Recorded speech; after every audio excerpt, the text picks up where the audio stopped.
everyone. Welcome to Picking a Topic with Dr. Seema. Today's topic is healthcare proxy and living well. And we have Mr. Girish Mehta, founder of Indian Circle for Caring.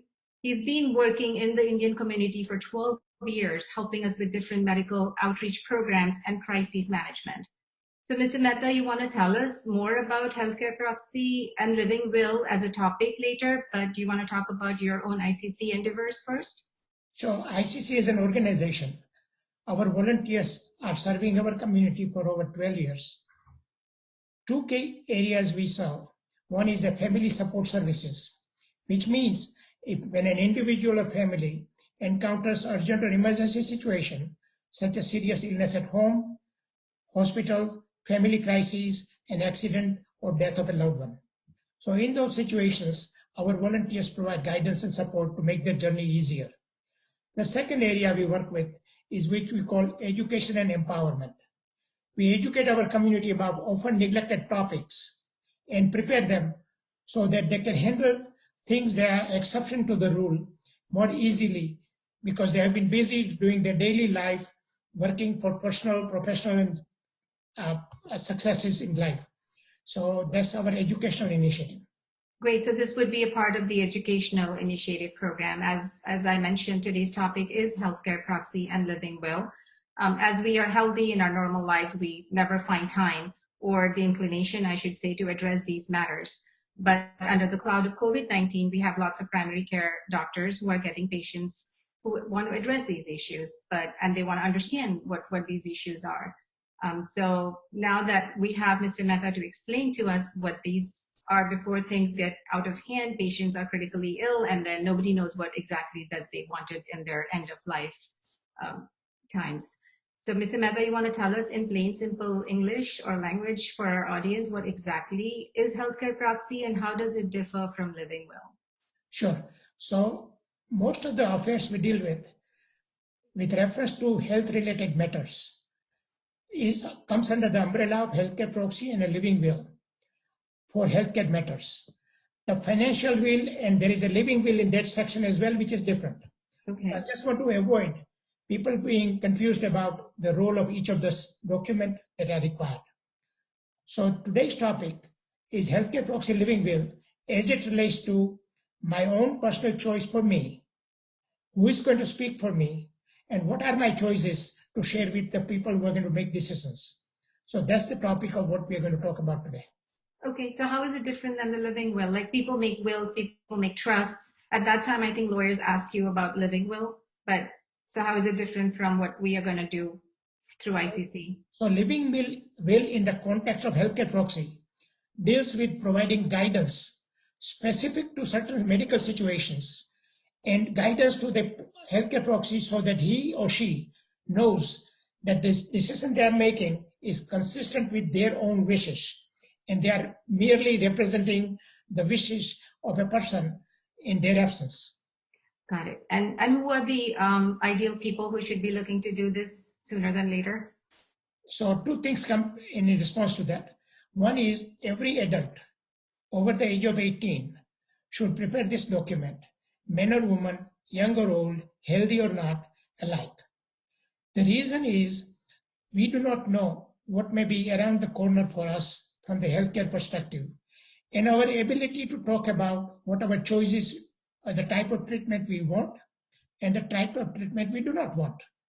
So in advance of that, we prepare this document, legally empower a person to speak for us, and that becomes healthcare proxy. Right. And just to make sure, we can only appoint one person as the healthcare proxy. So it turns out that the law provides for up to 3 people to be identified, but one person is in charge at a given time. So the first preferred person is in charge. In case that person is not available, then the second person is in charge, legally speaking, and so forth. So the idea is you always have somebody who is available to speak for you. And therefore, there are 3 people assigned to speak for you, one at a time. Got it. And like, since now you're recommending that every age person should be doing this, how often should they be revisiting it like any other document to make changes if necessary, to make sure that people they have designated, they still want to continue using them? Correct. So that's an excellent idea and a question, in that our own situation may change over time, our own preferences may change over time, and the person who are available to support us as a healthcare proxy may change because of variety of situations. Right. So for that reason, this document should be what we call a living document. In other words, it is checked every periodically, typically once a year. To review it, the review would take a few minutes, but it will assure you that these are the people, these are the preferences that you have for the time what matters to you most. So for those reasons, this should be very easily accessible as well as reviewed periodically, and it is self-help document. So there is no cost involved. It's just a question of review, recognize, change if necessary. Okay, and these changes, are they complicated again? Like they'll start with one document and 4 years down the road, they want to make a change to the person responsible. Then do they have to prepare a new document all over? So simply speaking, you prepare a simple document. This is 5 document we use is in a very simple English language. So you do not require legal expertise to understand it or write it. Therefore, you simply prepare a new document and make the other document void and remove the copies from the circulation. So the right document is in the hands of right people. Mm-hmm. It includes your physician, your hospital you go to, and others that are in your caregiving team, plus the healthcare proxy members themselves, as well as your family members. Right, that was a good point. Yes, people who really would be using the document should have access to the document easy enough. Yeah. Now, is this always just a paper document, or can it be scanned, and is it still acceptable if it is scanned? Yes. In fact, my physician, for example, asked me to provide him a copy of my document, which has now become a part of our EMR. Right. Similarly, at the hospital, they have accepted our document, and that is there. Now, in case I should change the healthcare proxy's name or my preferences, then I should be sure to provide them the new information with requesting them to remove the old information. Okay. And as obviously we are addressing a huge number of Indian community with our conversation today, so we would like to know if there's any other languages, because everybody doesn't speak or understand English, or there might be a select few who prefer different language. So is the document available in that? Right. So state of Massachusetts, for example, provides document in English and possibly in Spanish or something. But fortunately, the document we have selected, Healthcare Proxy using 5 wishes, is available in 29 languages, which includes 4 of the languages used in India. That is Hindi, Gujarati, Bengali, and Urdu. So we are fortunate that they had the foresight to prepare the document in bilingual mode.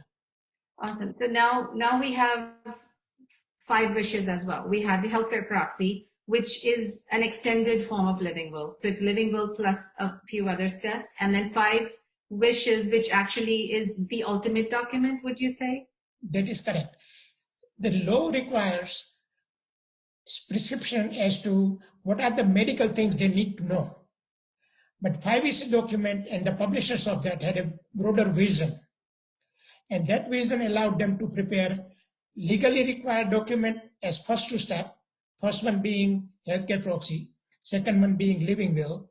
But then there are 3 aspects that allows a person to identify other things about themselves, what they want to share with their family, what are the things that matters to them most, that are not necessarily medical, but emotional, and in fact, more important than medical sometimes.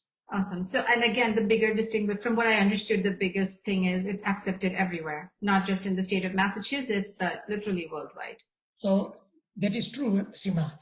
Massachusetts guideline and the document, if we were to use it, would apply to Massachusetts. And if a person were to travel to Texas, they may or may not respect it.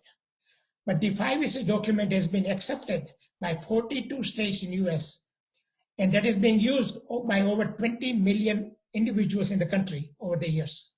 Awesome. So obviously, I hope that our viewers who are listening to this would find this information easy to access as well. I mean, they've understood a lot today, I hope, and if they wanted to get in touch and go forward and make their documents, who do they reach out to? Where do they go?